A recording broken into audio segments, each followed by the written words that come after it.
If it- So yeah, turn your cards. A good morning. How are you? If you don't want movie tickets, don't put your card here. It's okay. No objection. And for those that are remote, obviously you have no opportunity to win. We should. Just want to remind you of all that. Yeah. Well, Just some- come into the office. Mimosas and movie tickets, right? There you go. Mimosas and mimosas are served daily here, right? Movie tickets once a week. I have to come by every day for mimosas. Every morning, yeah. Every morning. And then don't forget, on Halloween, we're having our Halloween party. So to participate, you must come dressed in some type of a costume. Now, Mark Ochoa came dressed as a golfer last year, right? He did. Shorts and a polo shirt on. So it could be as minimal or as extreme as you want. We have no objections to anything like that. And I think it's a potluck. Is that what we said? Yeah, we we're have gonna some bring people food, bring We're going to have drinks. So I hope everybody attends. It's a lot of fun. Now, you don't have to bring something from. You don't, right? Yeah. You don't have to just bring yourself and wear a costume. That's the requirement. You must wear a costume. Does everybody turn their business cards in? Okay. I assume the answer is yes. Is anybody here interested in politics? Yeah, you should be. I'm not talking about the presidential election. Everybody has their own thoughts. But here's one thing that does affect us directly, and that's Proposition 33. And this is in regards to statewide rent control. The Tenant Protection Act already has introduced rent control. So if you're not exempt, remember, you can't, if you're a landlord, you can't terminate a tenancy unless you meet one of the 15 reasons for terminating a tenancy. You can't increase rents beyond 5% plus the CPI annually, and no more actually, and you cannot increase rents more than twice in 1 year. And if you increase rents based on the Tenant Protection Act, and if you're not exempt, the exemptions are limited, then you cannot go beyond whatever the cap is. You have to look at the lowest base rent when making a determination if you're going to be violating the law. So Proposition 13, vote no. 33. Pardon me? 33 or 13? 33, thank you. Hey, that means that somebody was paying Somebody's attention. listening, and that was not a real test. That was just my own mistake. But if that were to pass, that would mean that there would be statewide prohibitions in regards to how much you can increase rents. And each municipality would have the ability, such as Santa Ana, to impose their own rental restrictions. And also vacancy decontrol, meaning when somebody does vacate a property, that the rental increase would also be limited based upon that municipality. So I don't see any benefit in regards to rent control. What takes place? Investors are not going to want to put properties on the market, or they're not going to be interested in even having investment properties, as a matter of fact. So please give consideration. We don't want any additional rent controls. We have enough as it is, as a matter of fact. So anyone have any questions about that? Proposition 33. Thank you, Sam. Vote no, please. And actually, this is one thing that the California Association of Realtors is standing behind. I don't always agree with their opinion on things, but in this specific case, absolutely. We don't want to have any further rent controls imposed upon us. Each municipality would have the ability to do anything they want, as a matter of fact. So let's not do that. Let's not do that to ourselves. So that's it. I'm going to introduce Tony Bried. Tony is from Orange County Association of Realtors. He's a master at what he does, and that's which is virtually everything. I know enough to get everybody into trouble. You know, I don't have any notes with you, Tony, on me. Tony, but anyways, Tony is an expert in regards to technology.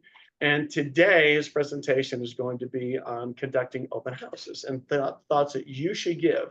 So I think, you know, we always hear from us in regards to what we should be doing, but he works with every single office throughout the Orange County Association of Realtors. So he has some insight that maybe we don't, some suggestions that we may not have been introduced to. Right. So Tony, thank you for coming Thank you today. very much. Awesome. All Well, yours, Tony. good morning, everybody. For those of you who don't know me, my name's Anthony. I work at Orange County Realtors, been there now coming up on 22 years. Started off in the MLS department, Guaranteed I'll speak to everybody regarding rules, regulations, violations, all that fun stuff. What I'm also involved with is our outreach program. Our outreach program is designed to come out here to your office to give you training on all your tools and products. So Richard and Carlos have me out here at least once a month to go over all these fun things, from MLS access to adding and modifying a listing, creating a search, all that fun stuff. I love training on zip forms. Anybody love zip forms? 4 people. Excellent. Right? By the way, if you were at CAR Reimagine, what was it, 2 weeks ago? Hopefully you had a great fun time with that. Hopefully you got to go into some of the committee meetings that were being held. Heard that December, there's going to be some rewrites to the contract. So the RPA is being fully rewritten again to get rid of the SPBB, which is the Seller payment to buyer's broker. there you go, seller's payment to buyer's broker, and they're merging all that language into the RPA. So does that mean the RPA has gotten even bigger by 1 full page? So now instead of a 17-page contract, we're probably looking at an 18-page, which now totals about 28 pages, almost 29 pages of the RPA. Woo! And I heard that there were at least 35 brand new contracts coming out in December. That will now make it officially over 525 contracts in your zip forms libraries that you now need to be aware of. What was that number? 35, so over 525 contracts in your CAR library alone that you could use to buy, sell, lease properties in the state of California. Anybody excited about that? Yeah, Excellent. can't wait. So the biggest thing since August 17th, now all of a sudden we're talking about negotiation of our buyer broker agreements. How many of you are negotiating your buyer broker agreements? 1 person, 2 people. Excellent. Gotta love that. As we all know, per the NAR settlement, we all are supposed to, before we even show, whether it's physically or virtually show a client any property, we now have to have them under some sort of buyer broker agreement.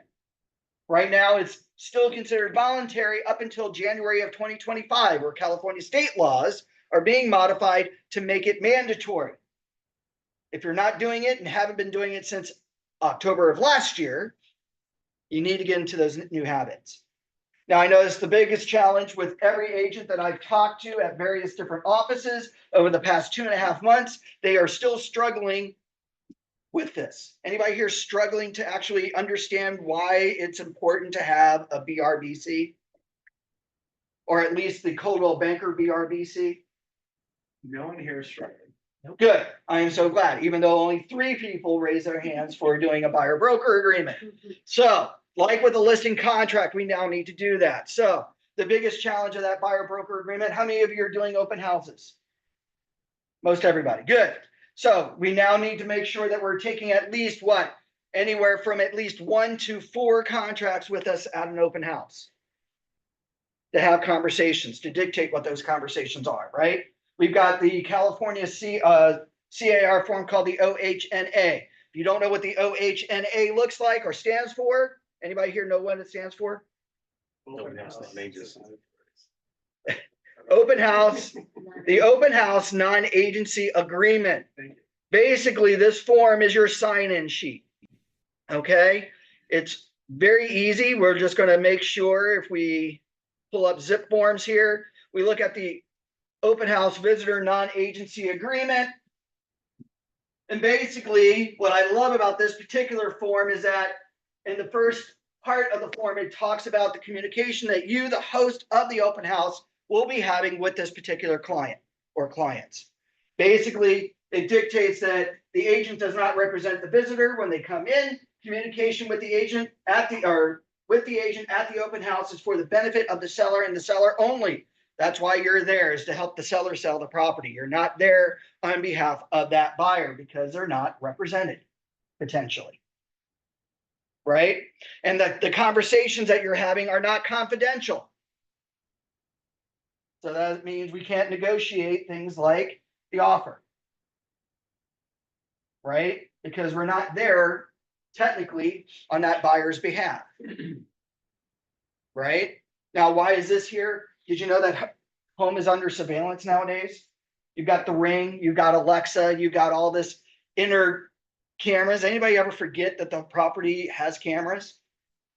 Yeah. Right? One of the reasons why this form exists is that they have court cases where agents were standing outside of the home in front of the Ring camera, talking about what the seller will definitely accept and how to write up the offer to that visitor. Right? It's pretty amazing what you can hear. Right? On those things. So be really careful. Now, this is just basically a sign-in sheet. That's all it is. You make copies of this one, 2 or 3 copies. It's got a place for 1, 2, 3, 4, 5, 6, 7 names for the buyers. Kids don't have to sign in. Anyone under the age of 18 doesn't have to sign in, especially if they're not a serious buyer. Richard shows up with his wife and his in-laws. Who's actually buying the house? Is it Richard and his wife or the in-laws? Those are the only people that need to sign in. And by the way, if they are represented, there's a spot if they have an agent. So what do we say at the open house? Hi, welcome to the open house. My name's Anthony. If you don't mind, please sign in on the sign-in sheet. Everybody has to sign in. The seller requires it and I require it. If you're currently represented, please put down your agent's name on the form. How hard is that? I'm amazed to this day. For the past 2 months, I still have a majority of agents that are afraid to get people to sign into an open house.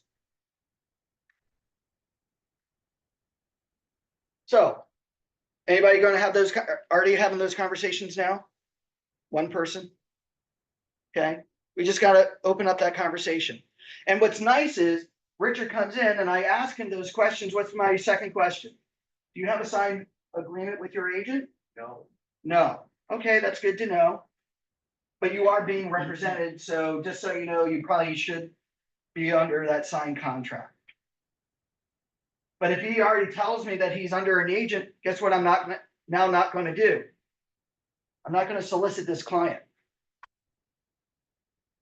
When this client now comes up, I'm sorry, I'm pointing at you, but when he comes up and starts asking me things like, are the solar panels leased? Has the property been repiped and it's not on the sheet? What should I say? Anybody? Ask your agent. Ask your agent. I'll be more than happy to disclose those things to your agent. Why is this important? Code of ethics. Code of ethics says that you are not allowed to talk to another agent's client, which is why the buyer broker agreement is so important today. Whether it's exclusive or non-exclusive. We all want them to be exclusive to us, but non-exclusive still. I should not be talking to that agent's client, just like they shouldn't be talking to my sellers that's under contract with me. Right? What goes one way also works the opposite way. So if I know and they are honest and open about them having themselves an agent, they're going to tell me their agent's information. That way, hey, if they go, well, why do you need to know my agent? Well, in case you decide to write up an offer through your agent like you should, I know who that agent's representing. And I believe in an ethical upfront, no nonsense, to make sure that your agent's doing the right job for you. I was doing an open house with my wife this weekend. 12 people signed in very easily by just those 2 questions. They were more than happy to do it. Now, Richard did tell me something very interesting about people taking pictures of this. Obviously, don't leave it on the table and walk away from it, right? It's like your notebook. You don't leave your notebook out that's got all your personal notes about the clients at your meeting. Kind of have that close to you. Anybody like that? It's a great way to generate buyers if you don't have any. Exactly. It's a great way, but I don't know how ethical that is. I'm all about the ethics. Now, how many of you working the open houses were inundated with a ton of showings this weekend? Like more than 10? More than 5? Did you have less than 5? That sounds about the correct number. About the correct number right now in today's market, right? So at this point, what happens here if they don't have an agent? We need to convince them, right? Because if you want that lead, we need to get them under some sort of representation, right? Anybody here have a buyer agent consultation presentation? One person? We all do. Yes. You all do because Coldwell Banker has one, right? Do you have it on your computer ready to go? Do you have your tablet with you at an open house? Which, by the way, open house or Open Home Pro, I know that we've had a class on that. It's an open house registry. Whether you do this form or not, have some sort of open house registry, by the way. Right? Ask that question in the registry, do you have an agent? And if they indicate no, then would you like to be represented? If they go, well, I don't know, about being represented and all this other stuff, this is where we need to have a little bit more fun and negotiating right there. Because if you're in an open house and you've got less than 5 people coming in right now, you should have the time to actually have a conversation. Well, this is where your consultation comes in. And let me see here if I can pull this up.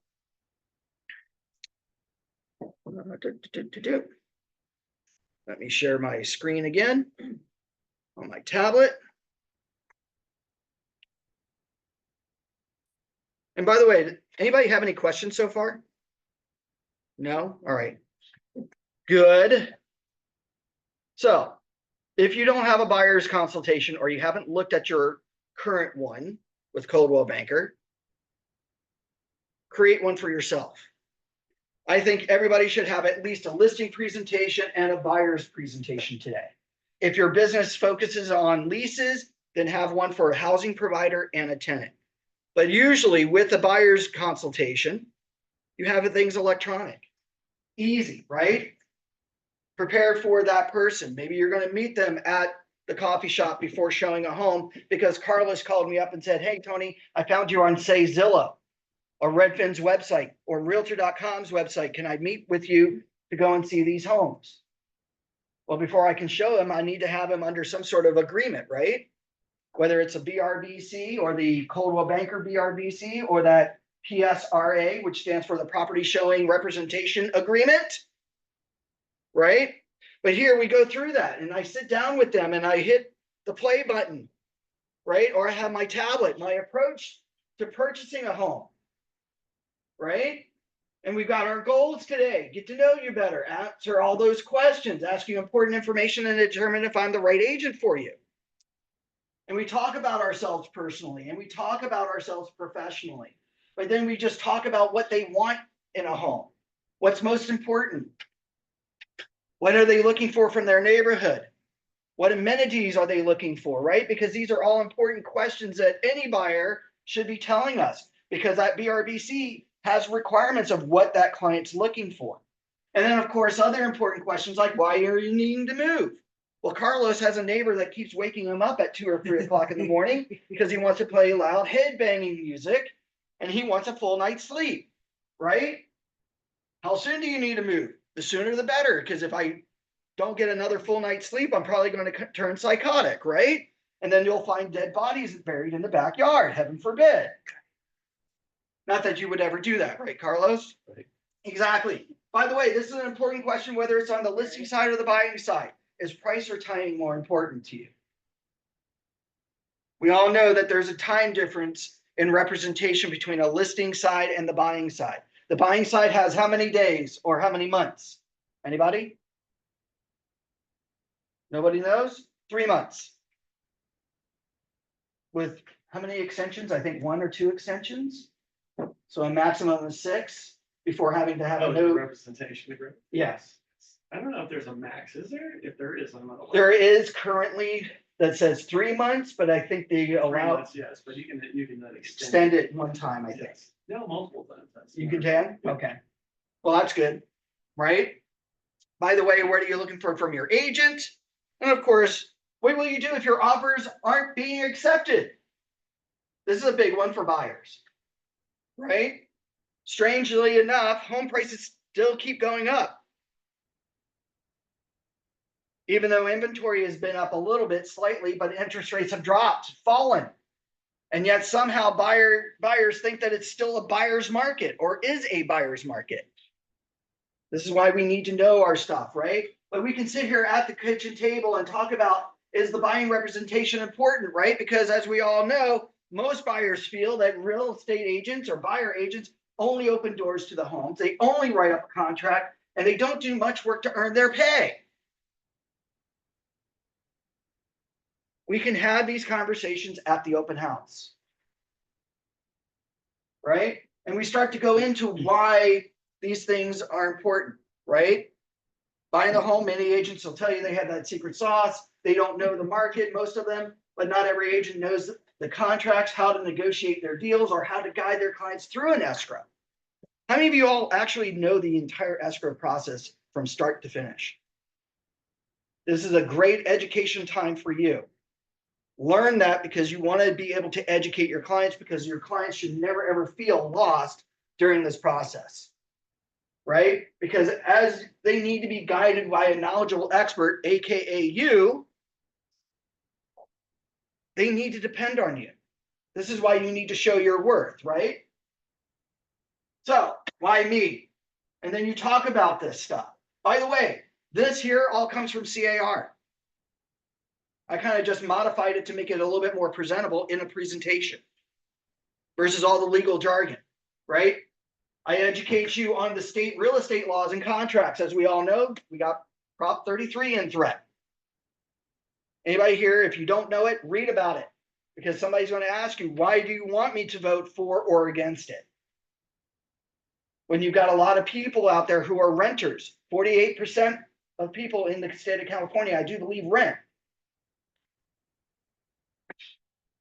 When they hear, oh, we're going to put a rent cap on property, does that appeal to them? It does, because they're only being given a snippet of what could affect them. You need to be educated on that, right? You got to prepare them for the complete cost. It's more than just the home. It's the HOA dues. It's the closing costs. It's the buying agent fee. How many of you have ever been in an escrow where there was a surprise cost that came up? Did your client get super mad? Who do they get mad at? You. Educate the buyers coming into your property. If you've got the time, take the time to do this. No longer, how many of you have been through an open house where the agent sat on their derriere and watched the football game? They didn't talk to you as a buyer, right? And you kind of went there and you asked them a question and they kind of blew you off. Anybody here ever get blown off by an agent like that? Isn't that horrible? Does that put a bad reputation? Yeah. We need to re-educate that. We need to break those habits, or not even be in those habits. By the way, look for all the red flags, right? Because that's where you're there to help them. Look for those things, mark it inside and out, and of course, negotiate the competitive offers along with any other items, protect the rights of the homeowner. This is a big one. And of course, connect with those network of vendors, right? So without that representation, tell them what they could be missing. Opportunity. At the end of the day, if you think you know it better than me, the agent, another agent's not going to represent you because you're not wanting to have that representation. You're probably going to pay a higher price for the property. You're probably going to come up against other issues to the offer that you didn't know about because nobody's looking out for your needs. And by the end of it, you're going to just watch opportunities pass you by. You're going to be stuck in renting or stuck at home. This is why representation is so important. That's why you talk about your UPP, not USP, but UPP when it comes to a buyer, your unique purchase proposition, right? And then, of course, you talk about those things. But here we have these presentations at our fingertips that we can talk about, okay? So conducting all this, you have your client testimonials, right? Talk about why it's about your organization, what it is to be a realtor. Talk about the price negotiation and what you do in that price negotiation. We're gonna offer above asking price in this market. Exactly, and bring up the market, the CMA. Funny thing with electronics today, we all have access to all the data. A lot of times clients think that they have access to all the data, but you have access to the most accurate data, the MLS. Make your CMA. A great starting point for a buyer, a great starting point for a seller to know what their home value is worth and how fast they'll get into escrow based on their list prices right now. Buyers, this is where you need to start in order to even be considered for your offer here at the open house, right? But then you talk about these fees for your services, right? Because everybody's got that on their mind, right? Simple answer is yes. Buyers and sellers are now responsible for paying their own agents. But there are ways we could structure and negotiate that offer. This is what we can do. Here are my services, right? Maybe you have a tiered compensation level. What do you get for each tier? I know you, Carlos, are a premium platinum kind of person. This is what you'll get for let's throw a number out there, 15%. This is what I'm going to guarantee that I will do as your buyer's agent if you sign with me today. Right? We get started, we write up the contracts, there you go. If we are totally convinced to sign up with me, guess what I'm now going to do? I'm going to jump right off, leave my presentation, jump right into Zip Forms on my tablet or computer device. And the next thing you know, we're representing the buyer at the open house. Anybody like that? So what are we going to do? We're going to get them to sign in on the sign-in sheet. We're going to then talk about representation if they're not represented, because we've got the time today to do that. It's not like the old days here, which was just a year and a half ago, where you have 50 or 60 groups coming in. But now what else do we need to do? We need to make sure that when we're doing an open house or hosting an open house, follow your sign ordinances. Anybody know the sign ordinances of Irvine? Do you know where to get those? So each city, and funny enough, each community has their own sign ordinances of what an agent is allowed to post. Directional signs, right? If you don't know about your community, contact the HOA. But for the city, go to ocrealtors.org. So I'll just pull that up super quickly. Here at ocrealtors.org, if I can find our website, there we go. You're going to move your mouse over to where it says resources. And I do believe it's under business tools, under resources at ocrealtors.org. From here, you're going to scroll right on down our list. And we're going to have a choice here that says, did I just pass it? Showing time, community, local market update. Okay, wrong tool. Community information. Let's double check that. All right, so it's resources, community information. And we're going to scroll right on down and we have sign ordinances. Here under the sign ordinances, we have a list of all the cities that have sign ordinances. Simply click on that list. And here it will actually give you some information. Their city website, when you click on it, it's going to direct you to where you need to go to look at the sign requirements for that city. Some cities have certain stipulations. The sign has to be so many feet high. It has to be either green or red or blue. It allows flags or doesn't allow flags. You can use A-frames or not use A-frames. And if you're caught not using the sign ordinance correctly, either the sign will be taken and or fines depending on the city. Now, how many of you have your information on that directional sign? Good, no one in this room that has. But just know, maybe Carlos puts on his directional open house signs his information. Just make sure you're following DRE requirements. Tony, Yes, RESS, the sign company, they also have the ordinances for each track, individual track, and then like what type of sign they use and everything too. So- excellent. I did not know that. So RESS has the communities, the sign ordinances that are required for those tracks. Great. I think like Laguna Woods requires brown signs. A very off the wall color. But a Color that- specific design, specific Uh, size and everything. Exactly. Which they will do. So look at RESS and get those for yourself. But here we can now go to the city website, get the sign ordinances, and now not lose a single sign. Not get fined. If you do have your information on there, DRE requirements must have all first point of contact. What's your first point of contact? Anybody know? License number of what? You or the brokerage? Of you, the individual, plus your legal full name of what's on your DRE license. Carlos may go by a nickname Nick. Well, if that's not on his DRE license, he can't have his sign saying Nick Rodriguez. Tony, Yes, so for instance, you do have a open house in a one city that it has a different requirement.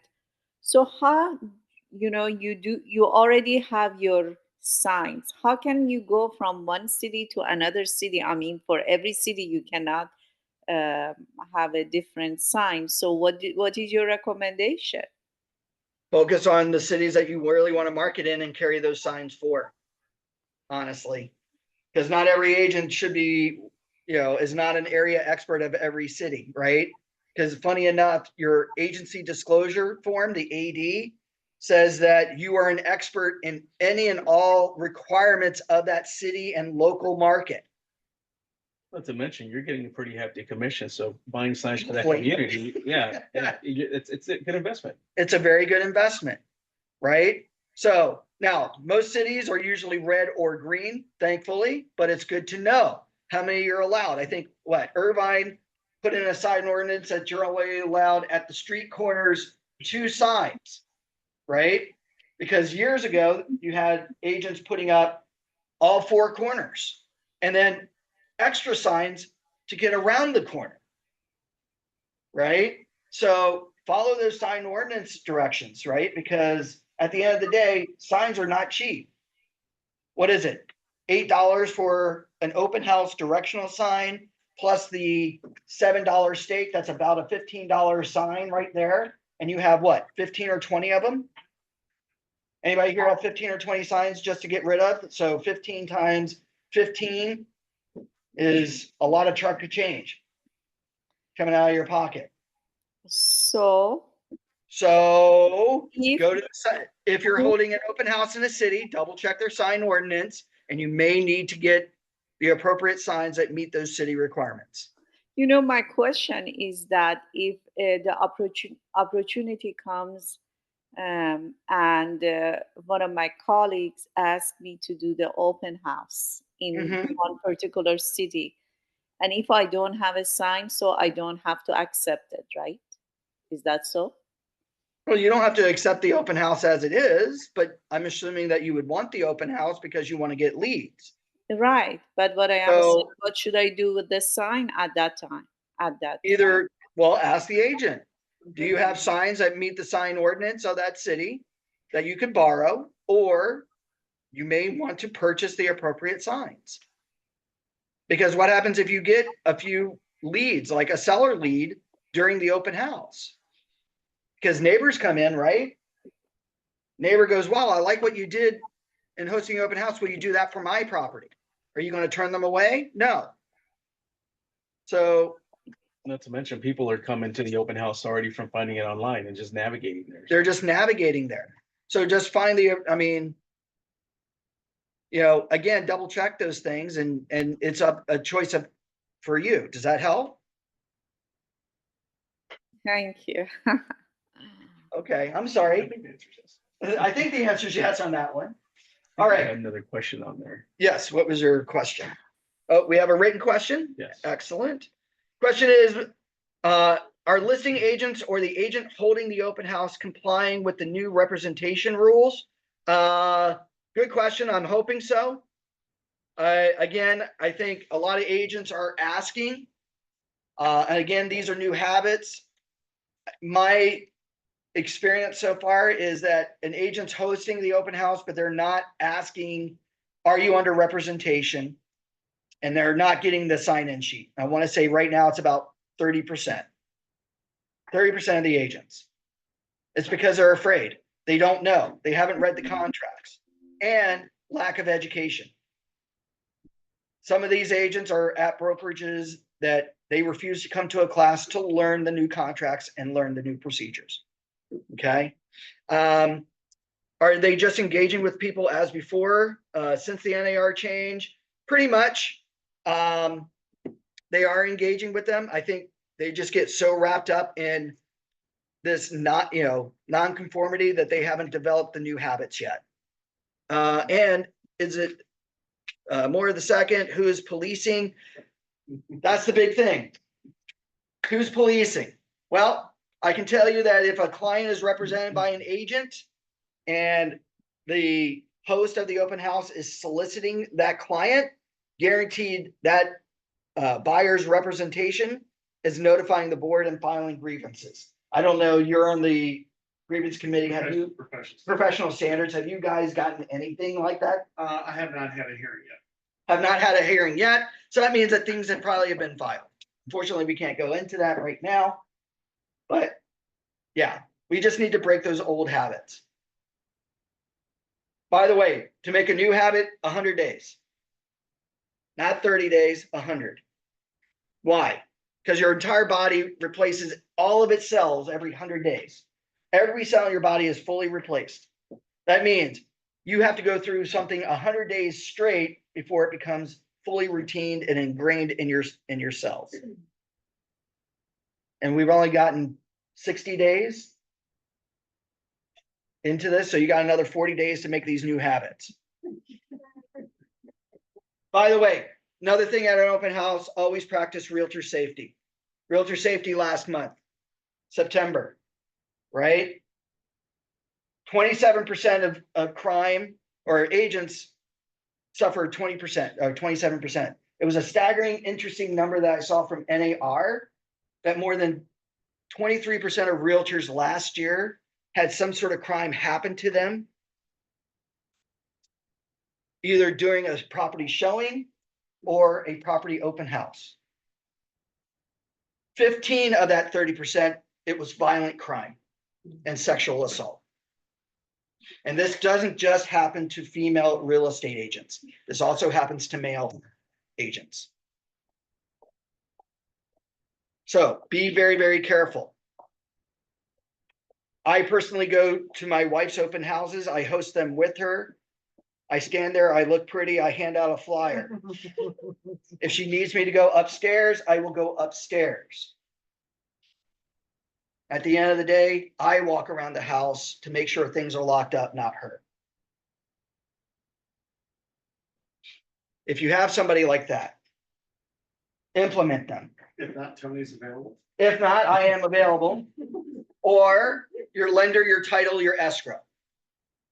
Right? Nowadays, when you're trying to scramble to get people to sign in on contracts and talk with people, it's very easy for people to slip through the cracks. Right? Funny enough, people will hide in closets. People will unlock doors and windows to come back later on and burgle the property if the property is non-vacant. Right? Hide, make sure those areas of medicines are locked away. If you have to, lock the room. It's okay for you to lock the room. Practice that realtor safety. Okay? Buyers nowadays are very, very, or I should say the criminals today, not buyers. Criminals today are very, very shady. Right? Do you have those systems in place? Getting their name, their phone number, maybe have a picture of their ID if you need it. If you're there with somebody, people tend to not want to attack somebody that's got a partner. Because it's a witness to a crime. Double check your exits. How can you get out of a property if you're put in a unique situation? Unfortunately, here in California, there's no such thing as a back door. Unlike the East Coast, you have a front door and a back door in case you need to get out of in case of emergency.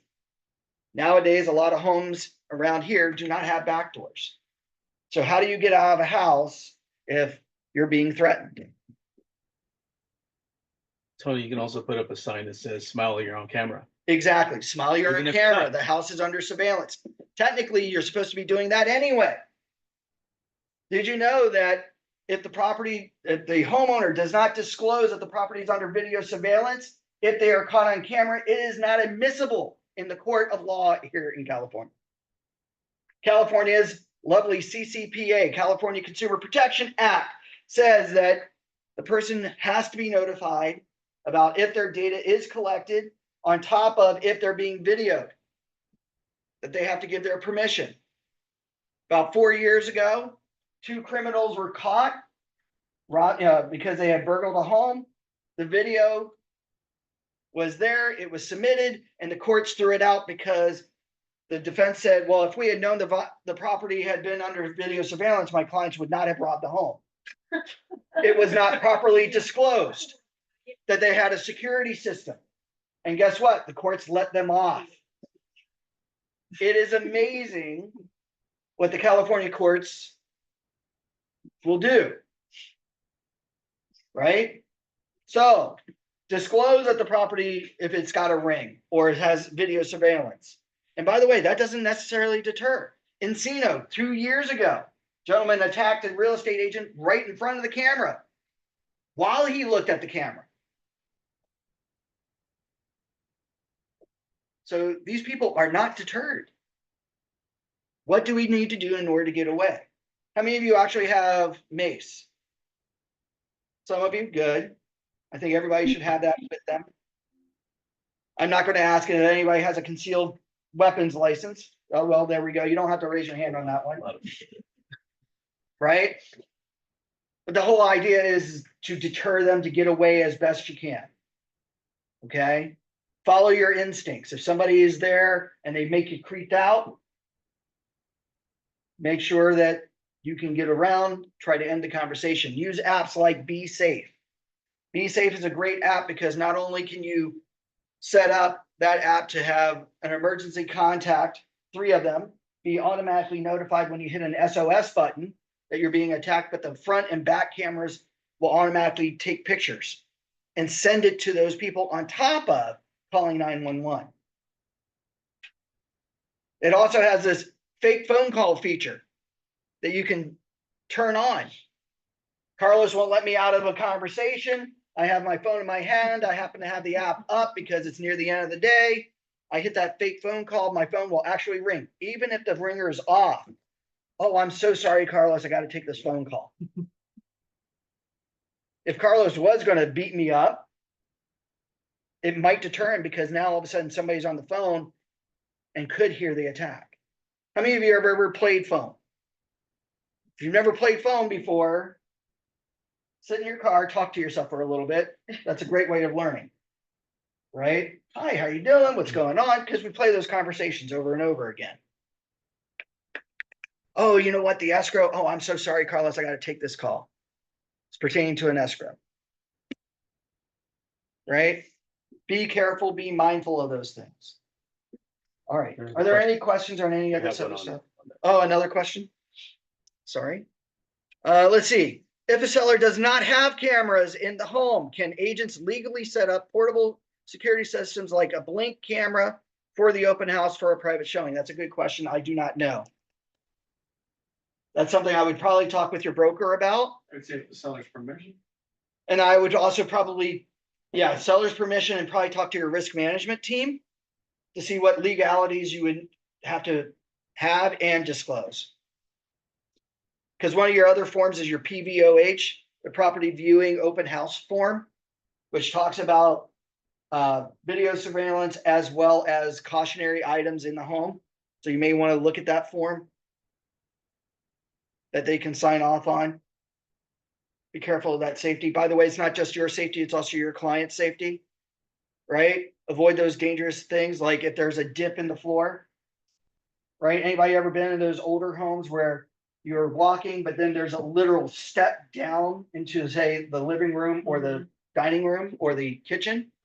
How many of you are so busy looking around that you've tripped on those stairs? Exactly. Do you think your clients would trip? What happens if a person coming through the open house trips on those stairs and they weren't aware of that problem? Who do you think they're going to come after? Everybody. You, the host, the listing brokerage, as well as the seller. We have to be careful. We have to be mindful. We need to make sure that we're practicing safety in all of our aspects. Maybe you need to rope off the kitchen. Hey, please be careful. Or you stand there by the door. Please, if you're going to come in, watch your step.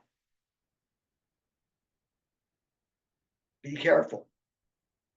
Richard, please don't go up into the attic. I know that you say that you're a general inspector, but because you're not in escrow in this home, and even if you were in escrow, please don't go up into the attic just to check out the space. What was it? I think it was during your period as MLS committee chair. I want to say, what was it, about 4 or 5 years ago? It happened out in Riverside. A buying agent let their client climb a ladder to an A-frame home to look at the bedroom at the top of the ladder. And when they came down, because the ladder wasn't secure, they fell and they broke their hip or their leg and their arm. They not only sued the listing side, but they also sued their agent for allowing them to climb up that ladder. A lot of risk. You're one of the highest sued businesses out there. Please be careful. During an open house, keep those things in mind. Give yourself a few minutes, walk around the house. How many of you rush to hold an open house sometimes? By the time you set up the signs. By the way, be careful setting up the directional signs on the street. How many of you have almost been hit by a car setting up the road signs? Most everybody in this room probably. I know I have. And I kind of like, look, like I'm in a big giant white car pulling out a giant for sale or directional sign. How can you almost hit me? Right? They're on their phone. They're on their phones, right? And I'm not a small guy, even though I'm not tall. I'm not a small guy. Please be careful. By the way, wear comfortable shoes. Ladies, I know you like to wear heels, especially before the open house, right? I'm an East Coaster. I'm used to, the people that I used to work with, the ladies always wore their business suits, but they wore tennis shoes to get to and from work, especially when they took public transportation. Just makes life a lot easier. If you're or if you're putting up for sale, directional signs, how hard is it to, in those beautiful, expensive heels, to push that stake down in the ground when all of a sudden the ground is hard and you've really got to push on it, right? Doesn't make for an easy time, right? Wear comfortable clothing, helping your signs, or have that person that's helping you host the open house, significant other especially, get them out of the car, right? Have them help you set up those signs with you, okay? And at least do it a half hour before, all right? Are there any questions on any of this? Because I think I've talked at you guys almost 45 minutes. All right, if there are no questions, thank you. Okay, now has everyone turned their cards in? The answer is yes. Carlos, you want to grab a card? And you may, What about you, Tony? huh? Grab a The card. chances, oh, yeah, that's how I do it. Tony did it, too. Great. My cards are there. Your cards in there? There you go. There's one. And then the Sonny, second- these large cards win. Sonny, you won tickets, and one more, Tony. Yes. You soon. You don't even have your own at the card. You should be haters. penalized. You're welcome. Where's your own business card? I don't have. This guy looks nothing like you on the front here. Yeah, where's the movie night? Exactly. I assume you're taking everybody here? Yeah.